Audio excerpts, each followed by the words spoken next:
Satu channel YouTube sering dianggap sebagai strategi aman untuk berkembang lebih cepat, namun tanpa disadari, keterkaitan antar channel justru bisa menjadi bumerang. Banyak kreator terkejut ketika akun mereka tiba-tiba ditangguhkan. Bukan karena pelanggaran konten yang jelas, melainkan karena YouTube mendeteksi adanya hubungan dengan channel lain yang sebelumnya bermasalah. Satu channel terkena sanksi, channel lain yang masih aktif dan patuh aturan ikut terdampak juga. Inilah resiko tersembunyi dari kepemilikan banyak channel yang jarang dibahas tetapi nyata dan bisa terjadi pada siapa saja.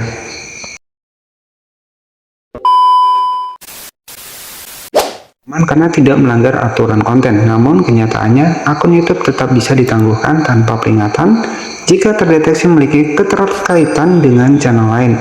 Satu kesalahan di satu channel dampaknya besar pada seluruh akun yang terhubung. Inilah alasan mengapa penangguhan akun YouTube karena keterkaitan antar channel menjadi masalah serius yang perlu dipahami sejak awal. Masalah ini sering terjadi pada kreator yang mengelola lebih dari satu channel, baik untuk cadangan, walaupun niche berbeda maupun kerja tim tanpa disadari.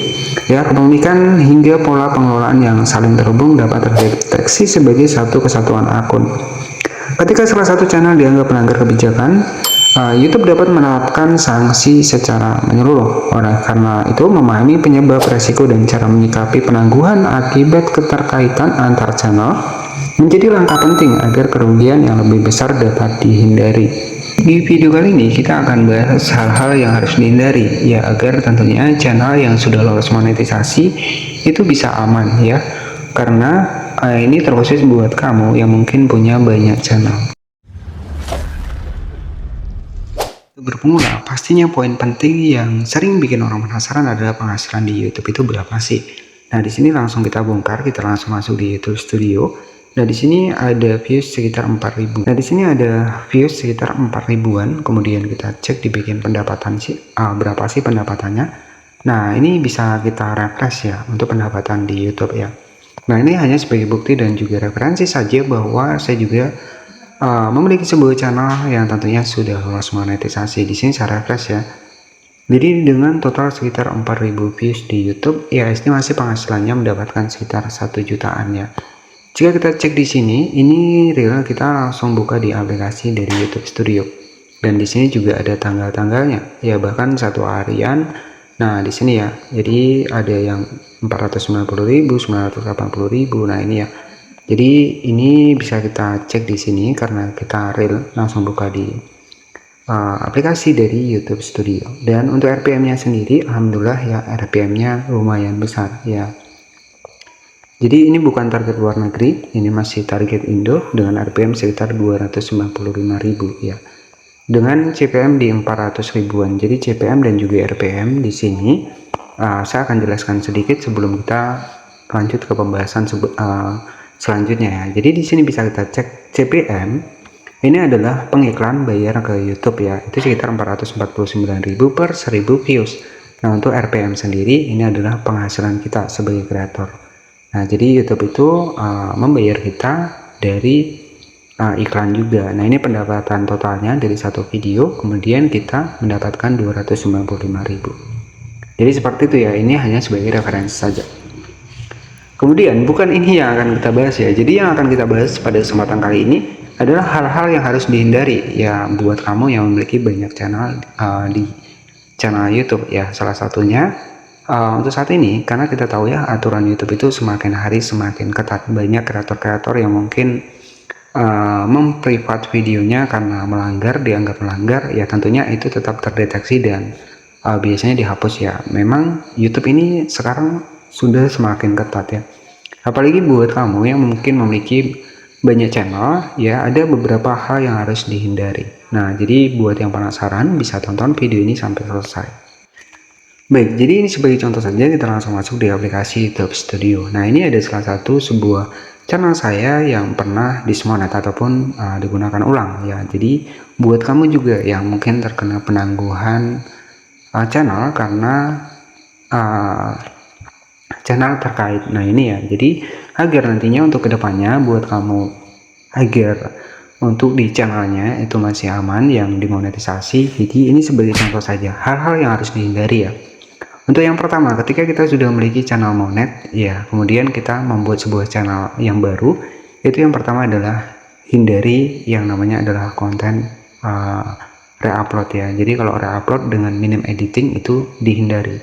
Karena apa dampaknya nanti ketika channel kedua ini bermasalah, ya channel pertama itu juga akan bermasalah.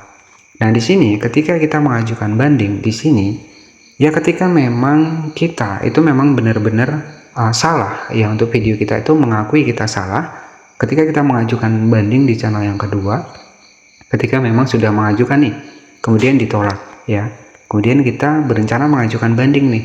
Nah ini harus diperhatikan, jika Anda tidak berhasil mengajukan banding atas penangguhan channel lain yang Anda kelola, ini bisa beresiko ditangguhkan. Solusinya seperti apa? Tunggu 90 hari. Ya, tunggu 90 hari ketika memang teman-teman yakin di sini menggunakan konten original. Tapi kalau kontennya masih abu-abu ataupun menggunakan konten orang lain, saran saya jangan ajukan banding. Karena dampaknya apa? Ketika kita punya channel yang lainnya itu juga akan terdampak karena di sini statusnya ditangguhkan dari YPP. Jadi channel yang ada penangguhan channel ini ya dan channel lain yang Anda kelola ini berisiko ditangguhkan. Jadi hanya gara-gara satu channel yang sudah dimonetisasi itu bisa dismonet karena permasalahannya adalah channel terkait ya, terkait dari AdSense-nya. Kemudian hal-hal yang harus dihindari, yang pertama jangan menggunakan nomor telepon yang sama di channel yang kedua, kemudian juga jangan menggunakan email pemulihan yang sama juga ya, itu hal-hal yang harus dihindari. Kemudian ketika kita punya banyak channel dalam satu HP ya, usahakan ya satu channel itu satu email ya, jangan satu channel banyak email, jangan satu email banyak channel ya, jadi seperti itu. Nah kalau satu Google AdSense banyak channel itu nggak masalah ya, tapi di bagian dari satu email banyak channel itu sangat dihindari ya, itu beresiko juga. Dan ketika kita memiliki satu channel sudah dimonetisasi kemudian kita buat channel lagi misalkan, yaitu kita nggak bisa asal-asalan selagi masih terhubung ke channel yang pertama tadi. Nah kalau saran saya, kalau kamu pengen buat channel yang lainnya itu lebih bagus ya pakai HP yang lainnya ya, jadi seperti itu. Jadi jangan disatukan dengan channel yang sudah monet. Nah itu yang harus dihindari ya. Ini sebagai gambaran saja. Jadi ketika memang kita nggak yakin ya channel kita ini pasti diterima ya, saran saya nggak usah diajukan dulu, yaitu hal yang harus dihindari. Jadi channel terkait itu adalah ketika kita punya channel yang sudah dimonetisasi kemudian kita punya channel yang kedua yang melanggar ya, entah kita melakukan riset ataupun evaluasi, misalkan kita tes konten, nah itu bermasalahnya nanti di channel yang pertama. Jadi itu ya hal-hal yang harus dihindari. Jadi banyak channel satu HP, nah itu memang beresiko ya ketika teman-teman ya di salah satu channel yang bermasalah itu melanggar, semuanya juga bisa kena ya. Jadi kalau saran saya, karena memang YouTube ini sudah banyak perubahan, jadi yang pertama untuk saat ini kita pelan, yang penting pasti. Nah itu ya, jadi memang di YouTube ini bisa mendapatkan penghasilan, tapi memang tidak bisa dengan cara cepat ataupun cara yang instan. Karena semua yang sudah berhasil juga itu juga dari awal juga butuh proses ya, butuh riset, evaluasi.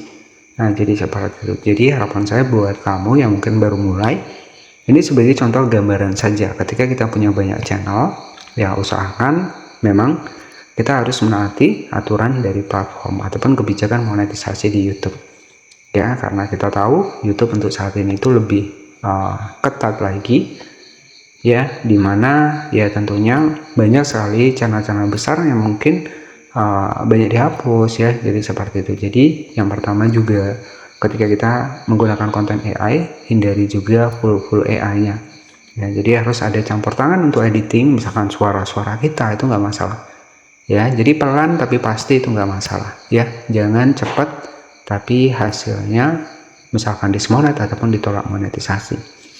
Ya, jadi itu saja yang bisa saya sampaikan, hal-hal yang harus dihindari ya ketika kita banyak channel. Itu yang pertama. Ya kontennya itu jangan asal-asalan, jangan dibuat konten riset. Kalau memang ada channel yang sudah monet ya jangan sama nomor HP-nya, jangan sama juga email pemulihannya. Itu saja, terima kasih dan selamat malam.